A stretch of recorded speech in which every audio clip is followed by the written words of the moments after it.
Okay, third lecture for Architectural Design 5, space planning based on functional analysis. So, actually, this is my second recording. Yung una ko, namang audio. So, start tayo. So, if the last lecture we have is based on the user analysis, space planning based sa user analysis. This time will be based sa functional analysis natin. Uh, ano ba yung mga uh, techniques para create ng very effective or efficient space plans. So, kailan ba nako-consider natin na ang isang space plan ay functional? So, kapag ang clients natin, na-meet natin yung expectation nila at na-meet natin yung areas na kailangang uh, that will meet the need and purpose of each facilities. Bawat space o bawat areas doon sa plano natin, meron siyang function or nabibigay niya yung kailangan ng activity. So the design of spaces must fulfill the following requirements ng user in order to consider functional. So una is yung emotional requirements ng users. So this example is from Changi Airport.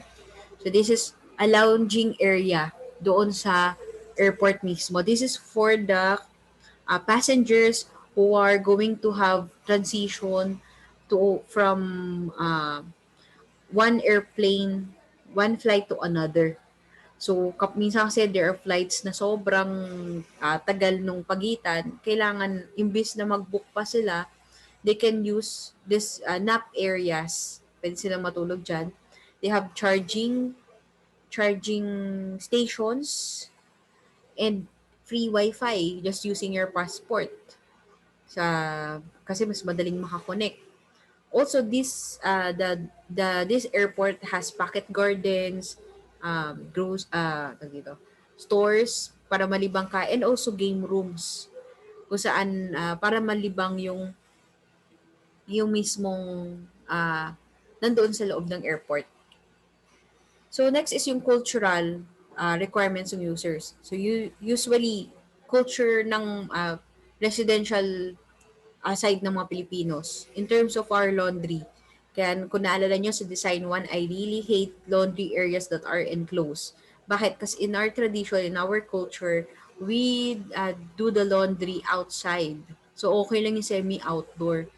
Um, Culturally, what we do is we have different iba-ibang ginagawa pa sa process ng paglalaba. So, kailangan natin meron pa tayong mga batsa, pangbanlaw, or minsan we do hand washing pa rin sa iba nating gamit. So, kailangan pa rin there an outdoor space. Next is yung cognitive. So, for cognitive requirements ng users in order to develop the thinking skills natin is we more on create, kamukha dito sa working spaces, create spaces that are more open now, more bright, uh, and more areas na hindi lang naka-fix ngayon si worker sa isang cubicle. Meron na siyang spaces na, gusto ko mukha nito, gusto ko ditong mag-isip, or they have this wall kung saan pwede ka mag-post or mag-check ng mga materials mo if this is a design studio. And computers na open pa rin at kung saan walang harang dun sa katabi mo. Kasi hindi naman na ngayon yung uh, especially for offices that needs the really thinking, hindi lang dapat mag-isa ka sa isang may harang ka at wala kang kinakausap. Andiyan pa rin kasi yung kailangan nandun ka, you have a human interaction. And then, syempre, you need to know the ideas uh, of your coworkers in order to create a good design, 'di ba? Okay, so functions in architecture. So there are different types of functions sa architecture. So the first one is user function. So this is related sa activities ng users natin. So one example What an example is in an architectural office, a small architectural office, you have your principal architect. Kailangan na alam mo kung ano yung activities ng main user mo in order to produce or to give solution doon sa function niya. Kailangan sagutin mo through your design. So first function ni principal architect is meet up with clients. So as the designer, what would you give sa architect's office? Kailangan may receiving area siya. It can be a table na merong upuan sa harap niya para merong upuan si guest, or you have seats or sofa, lounge area kung saan pwede niyang kausapin ngayon si clients. Okay, another function ni principal architect is check and finalize all designs. So, syempre, ang tugon natin sa kanya, sa function niya na to, is to have a computer area. Kasi ngayon digital naman na, di ba? So, ipapasa na lang sa kanya through the network of the office, yung final estimates, final 3D. So, kapag may comments, lalagyan niya na lang or papatawag niya na lang yung gumawa. So, mas madali nila ngayong mapag-uusapan. Next is another function ni principal architect is the contacting suppliers. So dahil nga karaniwan, aside from contacting the suppliers, yung suppliers mismo ang pumupunta ngayon na sa architects. So pag pumunta sila, kailangan nila material sample storage. Nandun na yung mga brochures, actual samples, na gagamitin niya rin kapag nakipag-meet siya kay client. So, dapat tong material sample storage natin and receiving area is somewhat near each other or adjacent para mas madali. So, that's how you do the user function analysis. Okay, next. Another function in architecture is the technical function. So, this is pertaining more on the systems like mechanical, electrical, sanitary systems. So, one example natin, in aircon sizes. So, we need, hindi tayo basta-basta lang bibili ng aircon. Hindi tayo basta-basta lang bibili ng dahil mas mura o dahil ito yung brand na hinihingi ni ng dahil ito yung nag-supply sa iyo o ito yung lumapit sa yung supplier. You should check ano yung area na papalamigin niya before you come up with the aircon size. Aside from the area to be cooled, even the volume, the height, kung kakayanin niya. Okay, like for solar panels naman, hindi tayo, lalo na kasi ngayon, ang daming estudyanteng gumagamit yan in order to create a green and sustainable architecture. But always remember, solar panels need to be computed. So, hindi ka lang maglalagay ng isang solar panel and then, sige, ang ilalagay ko dito lahat ng devices sa bahay, the aircon, the refrigerator. Baka hindi kayanin ng solar panels. You should know the load to be supplied. Hindi rin pwedeng ang dami mong solar panel and papaganahin mo lang sa kanya is yung ilaw. I remember a thesis before na nag-jury ako, yung estudyante put up a solar panel, ilang piraso lang. Tapos, ang proposal niya kasi is parang mall ng mga sasakyan. Kung saan yung sasakyan, merong lift, i-move niya yung mismong sasakyan to another floor. Tapos ang gusto niyang magpagana sa kanya yung solar panel. Tapos nung tinatanong namin, how would you compute na kakayanin niya yung conveying one vehicle to another floor, kung gaanong energy yung kailangan niya dyan, hindi niya masagot. So, yun, kailangan kinukompute muna natin siya or nagpapatulong tayo ngayon sa mga electrical natin, EE natin, electrical engineers. Okay, next is the environmental function. This is the system outside the structure. This is again another course for the site planning and landscaping for you already have this in your plan. Yung output nyo would be for architectural design 6. So the environmental function na natin, so example, you have a beach area, yung location ng yung properties beach area. How do you make it functional, the beach area? Siyempre, you maximize the view. Hindi mo ilalagay ngayon sa view ng beach yung toilet mo, 'di ba? Kitchen. Ang ilalagay mo diyan, Nakaharap dyan are balconies, sliding doors, pictures windows, the living room or dining room para ma-maximize natin yung area, yung view, which is beach. Next, merong malaking puno sa lote mo. So what would you do, or how would you give a functional justice for this big tree? Extend your indoor dining. Ilapit mo ngayon si dining mo sa kanya, or create a path papunta sa kanya. From your indoor dining, you have your lanay. O baka you can have a gazebo malapit dun sa big tree, or merong pathwalk papunta doon. Then you would provide a dining set sa kanya. Next is for commercial area. Syempre, it's typical commercial lot. You bought a commercial lot, why put a residential building sa commercial lot? Syempre, ilalagay mo dapat is commercial space. Kasi, sayang naman yung paligid niya na business district or commercial district na pinupuntahan talaga ng tao for commercial purposes. So, and then at the same time, madidisturb pa yung taong titira dun sa residential building within the commercial area. Okay, next is the economic function. This is the cost efficiency of the spaces and the building as a whole. The designers must keep in mind the sources for materials and making the process streamlined as possible. And most important is to lessen the building maintenance. So how would we answer that? If you were going to check the economic function ng sources ng material, syempre you use materials that are abundant sa area mo. Hindi ka na bibili ng materials na kailangan mo pang i-ship. Syempre, yung shipping cost, mapapagastos ka pa, imbes na makatipid ka. Cost efficiency of spaces. Syempre, avoid wasted space. Huwag kang maglalagay ng wasted space. So, no clients would want to spend money with by you giving them a wasted space. So make sure all your areas has reasons and has activities and has functions. Okay, streamline the process.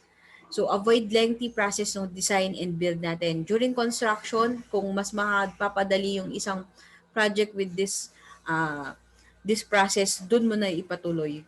Yun na yung ipagawa mo. So that mas makakatipid ka sa time, sa labor cost. So, economically, it is functional. It will be functional. Next is the symbolic function. This is embodying the history, culture, and identity of spaces, especially for institutional buildings. So for the symbolic functions, what good example nito is yung vegan. So vegan is known for its old structures. Kaya even the commercial or the restaurant sa paligid niya like McDonald's and Jollibee are having this old Filipino architecture sa design nila. Imagine if the McDonald's would use their design concept ngayon na industrial type with the container vans and Jollibee's red accents and brown. Hindi na siya babagay, hindi na magiging effective doon sa symbolic function ng paligid or character yung magiging design ng dalawa. Another example is Taipei 101, which is a skyscraper uh, na nagsisimbol ng pagoda, Chinese pagoda. So in this skyscraper, makita mo pa lang, it symbolizes a very Asian architecture siya. And it will represent na agad the region kung nasan siya nakatayo. Madali siyang maintindihan. So why do we need to achieve the functionality of spaces? Una, efficiency use of users. Siyempre, we we want to achieve functional spaces in order for the users to have a smooth flow within the spaces natin. Cost efficient. Siyempre, gusto nating makatipid si owner or si client, not only with the use but also the building maintenance. And syempre, sustainability. A very, very good building should be sustainable itself.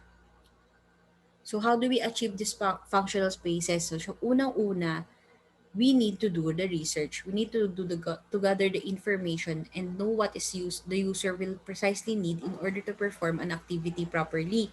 So, kailangan alam natin kung ano yung ah, kailangan or ano yung activity ni user. Hindi ka basta-basta magpo-produce lang ng spaces without knowing them.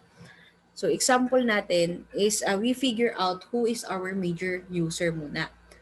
Example, in a restaurant kitchen, ang ating major user would be the chef or the cook.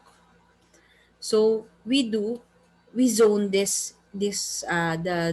function of the user. Ano ba yung mga function niya or ano dapat yung mga spaces na ipo-provide niya. For example, you need the receiving or storage. So the designer shall provide an access from the exterior for the deliveries of goods. Siyempre, ayaw naman nating pumasok pa siya sa within the restaurant. And especially, we need to have storage for the dry and wet uh, food. And this receiving storage should be adjacent sa food preparation natin. Um, Kasi dito rin natin kukunin yung mga ingredients that we would chop, dice, and marinated sa station ng food preparation. And also, the designer must also provide an area that is big enough to do all these procedures. Kailangan, there should have an ample space for the chopping, for marinating, and also, dapat alamin mo kung ano yung procedures nila, and also have open shelves where condiments and other spices can be easily seen. So kasi dito natin nilalagay ngayon yung timplahan na I have experienced this in designing restaurants and cafes. Usually the chefs, they do not want to have doors sa mga cabinet nila. Gusto nila yung madaling makuha nila kasi para alam daw nila kung ano yung ingredients na gagamitin nila. Kung nandoon agad, at kaysa yung nagtitingin ka sa ilalim, magtitingin ka sa gilid, nasan nga ba yung toyo, nasan ba yung mantika. So, maganda yung madali nilang makita, madali nilang makuha, madali nilang maitimpla. Okay, next is for the meal cooking. You should be near the food preparation, so the designer must also take notice that this area should have enough space for the different cooking appliances such as range hood, microwave, and oven. And it should also have access to the cooking wares to be used by the cook. So usually the meal cooking station, inaalam mo ngayon kung ano yung mga meal or how would they cook these different meals. Would they use the microwave o kailan nila gagamitin si microwave, the range hood, and the range. And also, kunyari, if they have shakes sa inside yung blenders, so kailangan inaalam mo, basically knowing how to cook. So, it should also have an access sa cooking wares. So, karaniwan nandun siya sa ibabaw or nasa ilalim para madali lang din kasi palit-palit sila agad. Okay, the service area naman is this is where the food will be plated and added with utensils before delivering this to the customer. So there should be shelves provided for trays and other plastic utensils. So this is before they give it to the customer. Kine-check muna dito sa service side. Piniplate muna natin yung food. If you are very fond of watching Hell's Kitchen ni Gordon Ramsay, or master chef kapag nagpupunta sila sa restaurant, sa mga big restaurants or fancy restaurants, they have this area kung saan siya nagagalit at nagmumura pag hindi luto yung pagkain. So, for the, dito nila chine-check muna bago mo ilabas kasi. So, dito na rin yung plating and dito mo na rin ilalagay yung mga iba niyang kailangan. Cleaning and dishwashing. Ay, Cleaning and dishwashing, so this is where used plates and glasses are to be cleaned. Make sure you have separate access dito. Ayaw mo naman na yung pagkain nilalabas ay makakasalubong niya yung mga maduduming plato. So always have separate access for that. For sanitation purposes, and on bigger restaurants, karaniwan, may variety food, these stations may be doubled or tripled. Pwedeng dumami. And then yun nga, it should also be near sa service area kasi yung mga plates na yan, madali tuloy dapat siyang malipat dun sa service area natin. Okay.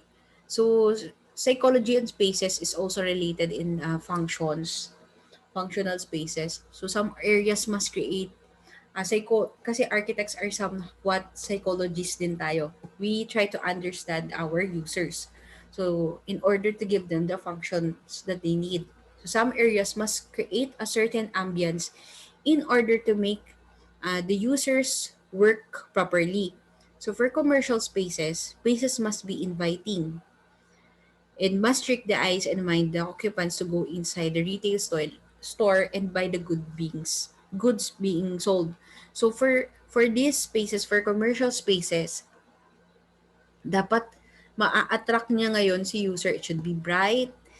It should have that it should have that psychological effect na uy, pag ano mo pa lang yung pagpasok mo sa commercial space, uy gusto ko mag-shopping.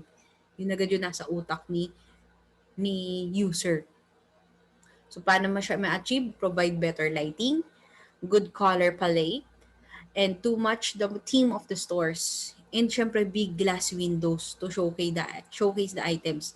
May nakita na ba kayong commercial space na pintuan lang, tas parang roll-up door lahat? Wala, di ba? Hindi ka papasok dyan kasi kakaraniwan nga open na mismo yung door nila para diretso pasok ka na agad at it invites you na, hey, bilin mo ko o mag-shopping ka.